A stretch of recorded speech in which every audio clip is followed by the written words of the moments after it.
Oi, o meu nome é Rafaela e sim, eu vim aqui para falar de gente que gosta de pôr a mão em material radioativo.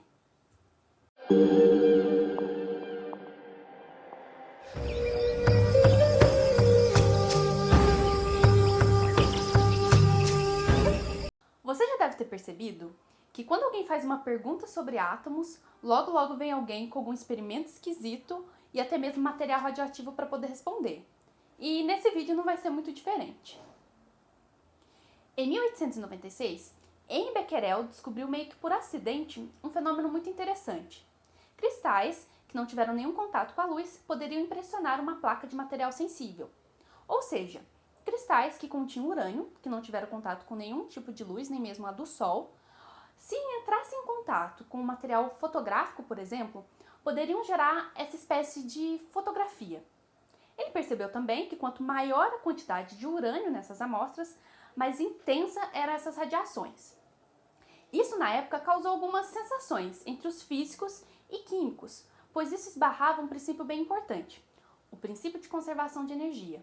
Porque como que poderia o urânio, que está milhares de anos na Terra, simplesmente ficar emitindo radiação de forma infinita? Isso, na época, foi descrito mais ou menos em um artigo de 18 de julho de 1898 por Pierre e Marie Curie. Mas eles não sabiam explicar exatamente o que estava causando essa radiação infinita, essa emissão de energia que não parava.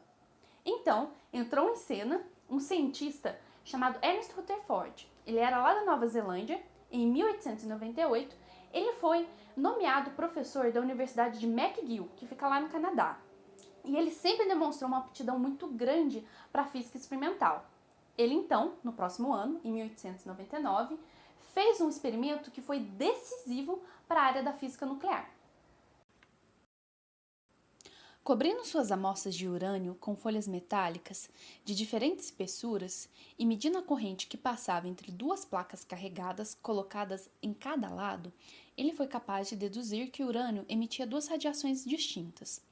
A primeira, chamada de alfa, foi interrompida por uma fina camada de material, uma folha de papel, por exemplo. E a segunda, os raios beta, podiam passar por vários centímetros de papelão. Em 1900, Paul Villard descobriu um terceiro tipo de radiação, ainda mais penetrante, os raios gama. A origem da radioatividade estava começando a ser entendida. Como Rutherford e Villard conseguiram demonstrar, existem três tipos de radiações emitidas por átomos radioativos, chamadas de alfa, beta e gama. Os raios alfa eram uma forma de radiação emitida por átomos instáveis de grande massa atômica, que são parados por uma folha de papel. Partículas beta são carregadas negativamente. São muito leves e elas podem ir mais longe do que as partículas alfas, mas são interrompidas por um metal, como o alumínio, o metal que foi utilizado no experimento de Rutherford. Os raios gama são ondas eletromagnéticas altamente energéticas. Sem carregar massa, são difíceis de parar, a não ser por blocos densos de material, como o caso do concreto ou o chumbo. Em 1903, Rutherford desenvolveu uma teoria da radioatividade. Mas ao estudar o tório, um outro elemento radioativo, ele demonstrou que ele decai de acordo com uma lei de decaimento exponencial em uma série de outros elementos.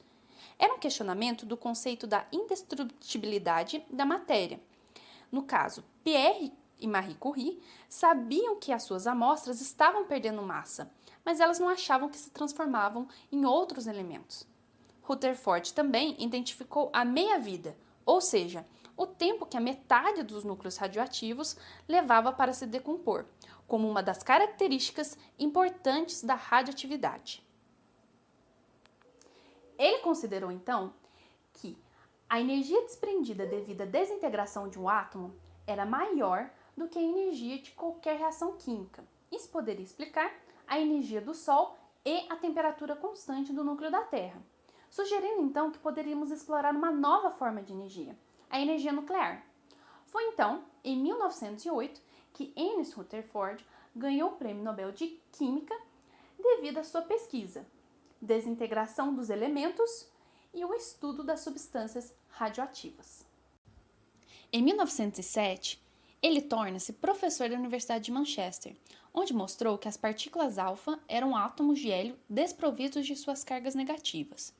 E assim, por serem pesadas, essas partículas alfa dissipam sua energia em colisões, as impedindo de caminhar por uma distância maior, o que explica por que podem ser impedidas por uma simples folha de papel. Então, em 1911, suas pesquisas sobre a difração de partículas alfa e a estrutura do átomo o levaram à hipótese científica mais importante, o núcleo do átomo. No centro do átomo deve haver um núcleo contendo quase toda a massa do átomo e uma carga positiva. Assim, nasce a necessidade do núcleo para o átomo. Ele agora é divisível e isto veio a partir da necessidade do entendimento dos resultados de estudos de radiação. Essa teoria do átomo de Rutherford foi corroborada experimentalmente. E juntamente com o desenvolvimento dentro das pesquisas da física quântica, foi possível dissipar as últimas objeções teóricas. Foi então que nasceu uma nova era, a era da física nuclear.